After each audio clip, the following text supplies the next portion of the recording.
by the way, this just in, Tom Brady's 45 and has a lot of S going on, and the offensive line in front of him, certainly in the interior, is banged up going into the season opener against the Dallas Cowboys on Sunday Night Football, coming up on NBC in 2 Sundays from now. Here to talk about on the Mercedes-Benz Vans phone line from the Tampa Bay Times, our friend Rick Stroud, back here in the program. How you doing, Rick?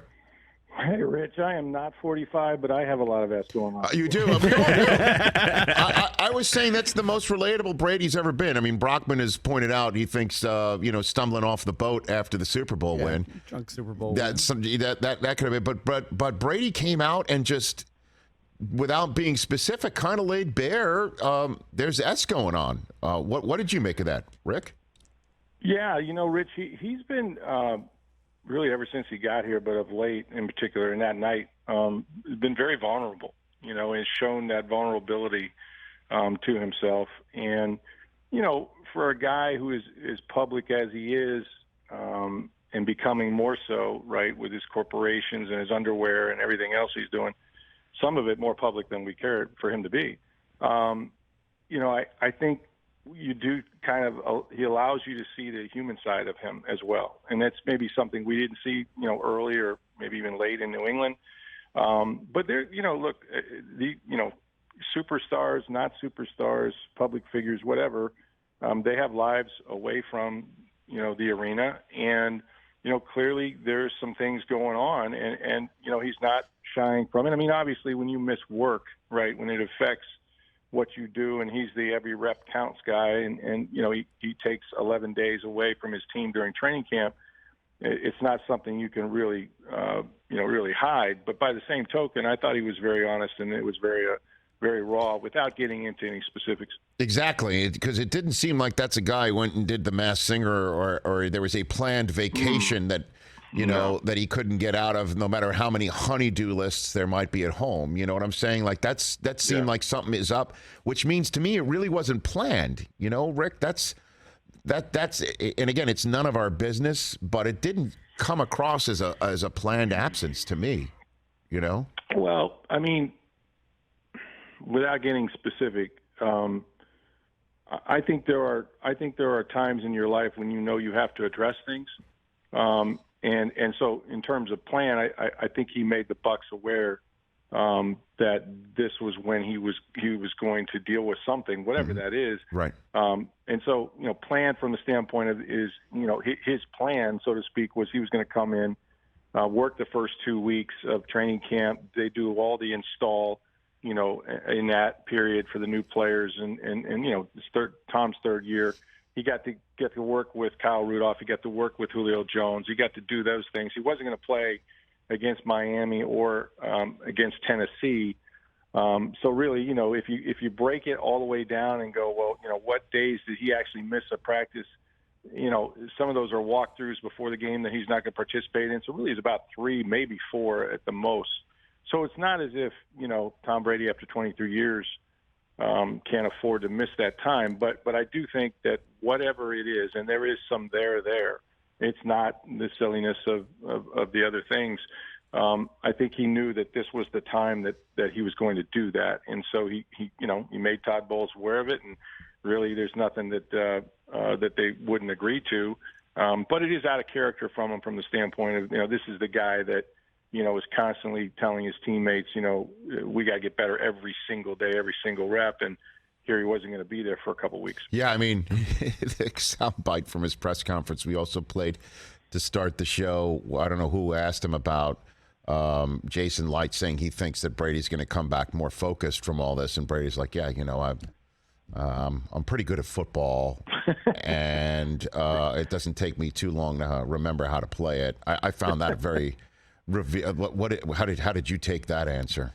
Well, I mean, it's true, right? But again, yes. it's extremely rare that you get that from Tom, and because he's always been the guy that doesn't want to be set apart from everybody else. That's what makes him such a great teammate. Right. Guys come to their team, and he'll walk up to the most insignificant player and say, "Hi, I'm Tom Brady," and they go, "Yeah, no bleep," but he genuinely wants to just be one of the guys when he's in the locker room and on the field, and so for him to say, "Yeah, I'm pretty good at football," that was interesting. I thought the other thing was, and this was strange to me, was that, he was asked, of course, there's, the last time we talked to him, the day after the Miami Dolphins, were penalized for tampering and all that back in December of last year. And Tom started talking about how much he loved playing here, but he also mentioned all the play. I mean, after a while, it sounded like a retirement speech all over again. It's like I read this, before when you retired, when you talked about all the great guys he played with, he started calling them out like Santa's reindeer. There's Edelman, there's Amendola, there's, and he went through about 20 players. And I was like, what am I sitting through here? This is a post game from a preseason game where he played, all of about 10 snaps. And yet he's kind of being, retrospective about his career and where he stands. And so it was very interesting. And I think clearly, he's going to have to work through that. And we'll see, is the football field, great sanctuary for him, or obviously if there are glitches to his game or they start out poorly, people will look back and say, well, he's affected by this.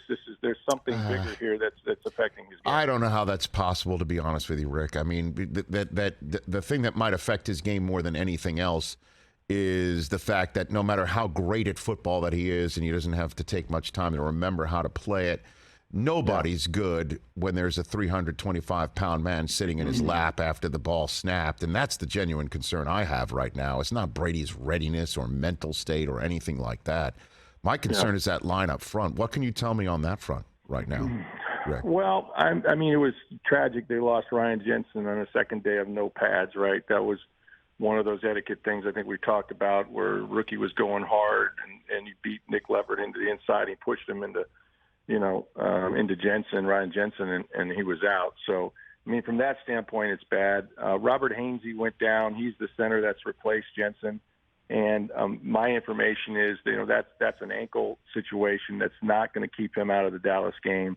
The preliminary reports are good. Leverett also hurt his shoulder later in that game, and the reports are good on him as well. So I don't think they're going to lose those two guys. Now, is it ideal that, you have a first-time center? No, you'd much rather have Jensen. But the Bucs prepared for this in that, they drafted him a year ago out of Notre Dame knowing they were going to move him inside because Jensen was going to be a free agent. And if Brady doesn't come back, he's probably with another team right now. Right. So they've gone down this road, and maybe it's just wishful thinking, but when you talk to the guys that get paid, to do the evaluations and have actually picked these players to protect Brady, they're much more confident, I think, than fans are, whether it's Luke Gadecki or somebody else, a rookie, out of Central Michigan, they feel a lot better about where they're at. Now, they can't sustain, any other injuries, and that's the problem, right? Because it's a war of attrition, and you've got 17 games, and it's very unlikely you're not going to have more. They think Tristan Wirfs will be back. But you raise a good point, and yet, they go out there against the Colts defense, and Brady throws it on almost every down, and he's getting rid of the ball so quickly. Right. He's perfectly accurate. So the best protector of Tom Brady has always been Tom Brady and his ability to know what's going on and get the ball out of his hands. And yet I've seen him get hit like he did in Washington, maybe the second or third play of the game, and he was done. He played hot potato with the ball the rest of the day. So he's not about standing back there and getting hammered, and they've got to find a way to protect him. But I don't think it's as dire as some people outside the building think.